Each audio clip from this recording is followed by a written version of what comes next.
Welcome to Joe Wilson One Channel, and thank you all for being with me today. I hope you enjoy today's story of Peter Pan.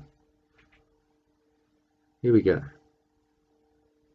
Mr. and Mrs. Darling lived near a little park in Bloomsbury, a quiet part of London, with their 3 children, Wendy, John and Michael. The children's nursemaid was a shaggy St. Bernard dog called Nana, who always knew exactly what medicine to give for a cough or a cold, and could carry a spoon of the stuff in her mouth without spilling a drop. She was a treasure, Miss Darling often said. At bedtime, Wendy used to tell her younger brothers exciting stories about Neverland, a magical place where children remained young forever, and had adventures with mermaids, Indians, pirates and fairies, and a remarkable boy named Peter Pan. He has sometimes come out to the foot of my bed and played on his pipes for me, Wendy confided to them. The last time, Nana caught him and it nipped off his shadow as he escaped. One evening, Mr. and Mrs. Darling were going out to a party. As they kissed the children good night, Mr. Darling said to Wendy, "You're growing up, dear, and it's time you had a room of your own. This is your last night in the nursery." It so happened that on this same night, the extraordinary adventures of the Darling children began. A moment after Mr. and Mrs. Darling left the house, the nursery window blew open, and in flew Peter Pan and a fairy no larger than your hand. Her name was Tinker Bell, and she moved in a sparkling shower of fairy dust. She blew about the room, searching for something, and finally landed in a dresser drawer full of sewing things. There, sure enough, was Peter Pan's lost shadow. Peter woke Wendy by playing on his pipes, and asked her if she would be good enough to sew his shadow back to his feet again. "I'm so glad you came tonight," Wendy told him as she sewed. "You see, I have to grow up tomorrow. I might have missed you. I'll take you to Neverland with me. You'll never grow up there. And you can tell stories to my lost boys every night," Peter said. So they roused Michael and John out of their beds. With a sprinkling of Tinker Bell's fairy dust, away they all flew, heading for Neverland, while Nana barked frantically down in the backyard. Of all the delightful islands, Neverland is the snuggest, with adventures all close together. The Lost Boys were looking for their leader, Peter Pan. The Indians were looking for the pirates. The pirates, led by the fierce Captain Hook, were after Peter too. Peter had once, in a fair fight, cut off Captain's hand, in place of which he now wore a hook.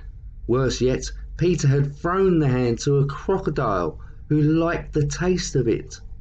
So much that he had followed the captain ever since in hope of getting the rest of him. Fortunately, the crocodile had also swallowed an alarm clock with a loud tick-tock, tick-tock, which he gave Hook fair warning when the creature was nearby. It was a sound that frightened the captain out of his wits. The Darling children looked down at their first glimpse of Neverland. "Oh, Peter," Wendy exclaimed, "it's just as I dreamed it would be. Mermaid Lagoon, the Indian encampment, oh, and there's Captain Hook's pirate ship." At that moment they heard a loud boom of a cannon from the ship, for Hook had seen Peter Pan in the sky. "Look out!" Peter yelled. "Tinker, take Wendy and the boys to the island. I'll stay up here and draw Hook's fire." But Tinker Bell was jealous of Wendy's friendship with Peter, and she purposely flew so fast that the children could not keep up with her. Tinker zoomed down through the trees to a hollow stump. That's where the Lost Boys lived, with the loveliest tinkle of the golden bells, for that is the fairies' language. She told the boys that Peter wanted them to attack the Wendy bird and its brothers. When the children appeared, the Lost Boys pelted them with sticks and stones. Luckily, Peter arrived just in time. Wow, the Lost Boys are yelling, "Hooray, we got the Wendy bird!" He was very angry. "I bring to you a mother to tell you stories and you knock her down," he shouted. And when Peter heard that it was Tinker's fault, he sent her away for a week's punishment. Then Peter and Wendy flew off to Mermaid Lagoon, while John and Michael joined the Lost Boys to fight the Indians. Wendy was enchanted by the mermaids' lovely lazy singing as they played in their lagoon. But Peter suddenly heard something in the distance. Leaping up on a rock that hung out over the sea, he looked down and saw in a cove beneath him a boat from the pirate ship. "It's Hook!" he cried. At the dread name, the mermaids plunged into the lagoon and disappeared. Captain Hook and his first mate Smee had tied the Indian princess Tiger Lily to a rock in the water. Peter and Wendy flew closer but remained hidden. "Now, me dear princess," said Hook, "you tell me the hiding place of Peter Pan and I'll set you free. Otherwise the tide will come in soon and you'll drown." Tiger Lily, however, bravely refused to betray her friend. Ooh, awesome. Peter tried to trick the two pirates into setting Tiger Lily free by imitating spirit voices, but Hook was suspicious and climbed up to the rocky cliff with his sword drawn. When he saw Peter, he shouted, "Ha, Pan, I'll get you for this." Then he and Panther fought a fierce duel to the very edge of the cliff. "I say, Captain, I do hear something," Peter asked. There was a loud tick-tock, tick-tock, which so frightened the pirate he slipped and fell over the edge. There he hung by his hook, just above the hungry jaws of the crocodile. Peter rescued Princess Tiger Lily in the nick of time, and he and Wendy flew to her Indian village, where they all enjoyed a happy celebration with their father, the chief. Meanwhile, Smee saved his captain from the crocodile, who had already eaten Hook's trousers and was snapping his jaws for more. Back at the pirate ship, Captain Hook had the banished Tinker Bell brought to him. He slyly offered to sail away with Wendy, who he understood had come between the little fairy and Peter. If Tinker would tell him how to find Peter's secret hiding place, where Wendy was living, Hook and the pirates would take the girl far away. Jealous little Tinker was delighted.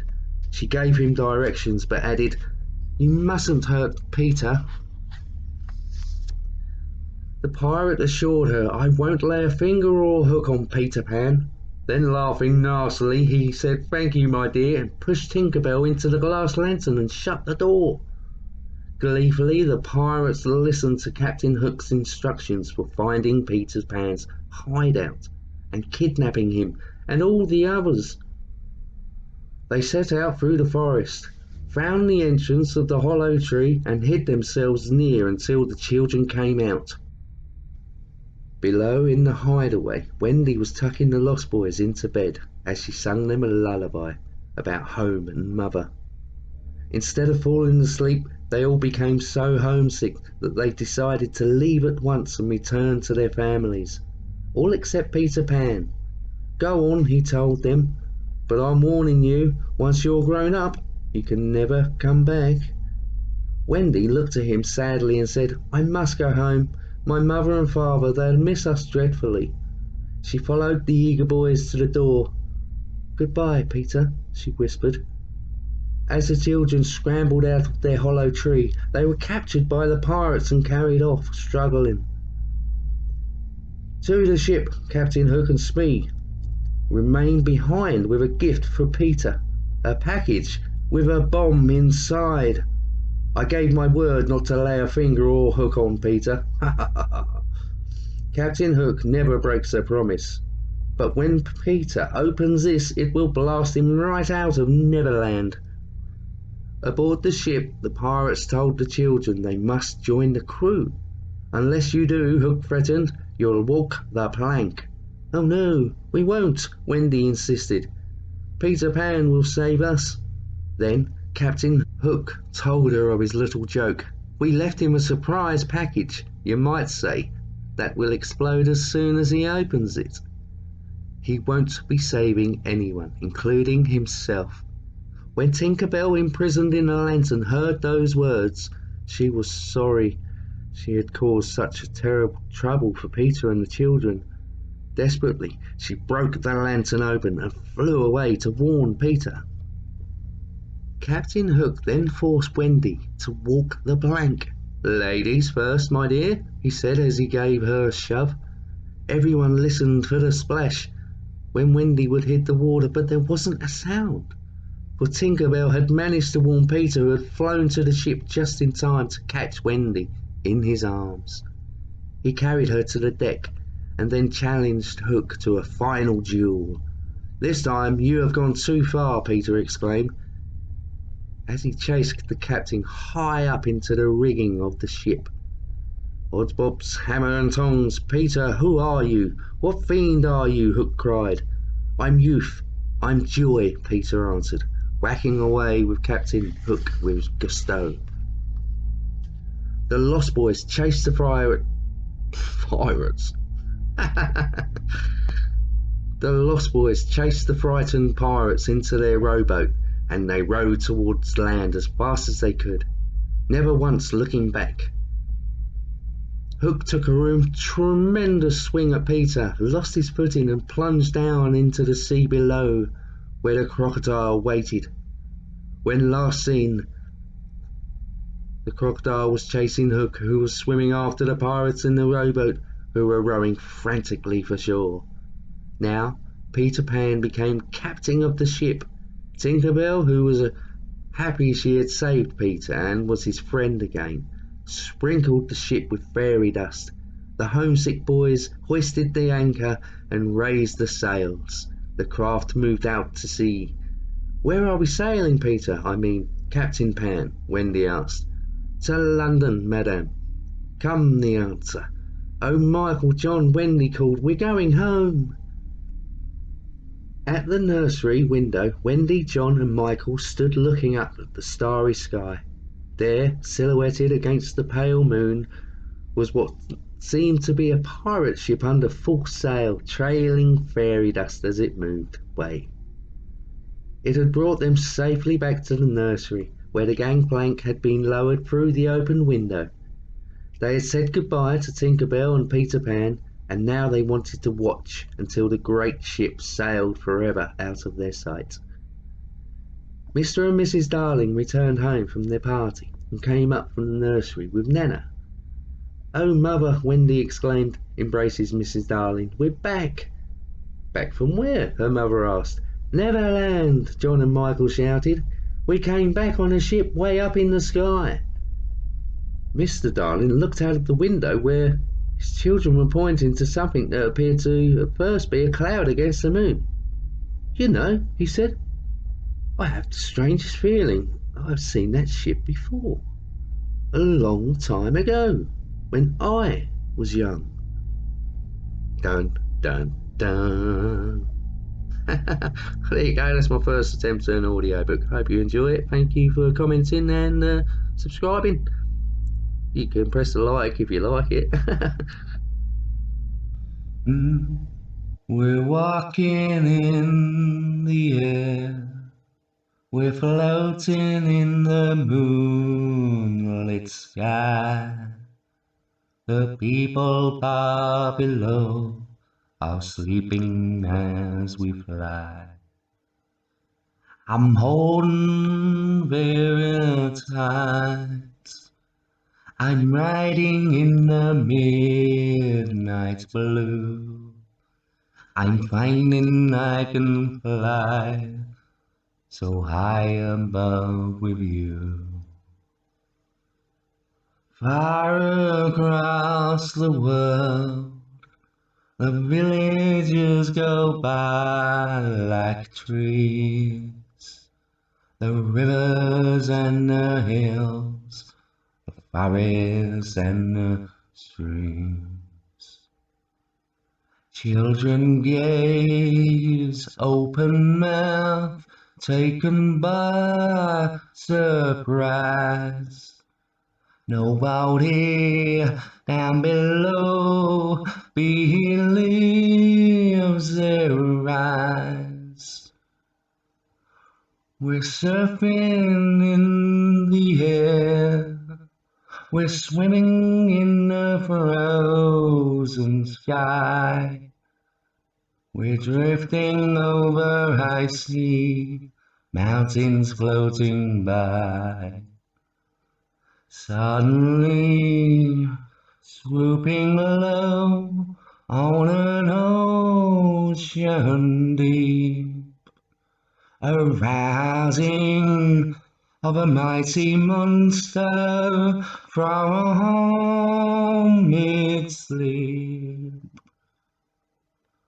We're walking in the air, we're floating in the midnight sky, and everyone who sees us greets us as we fly. That was nice. I love you all. They called Santa Claus a monster. Have a wonderful Merry Christmas. I love you all.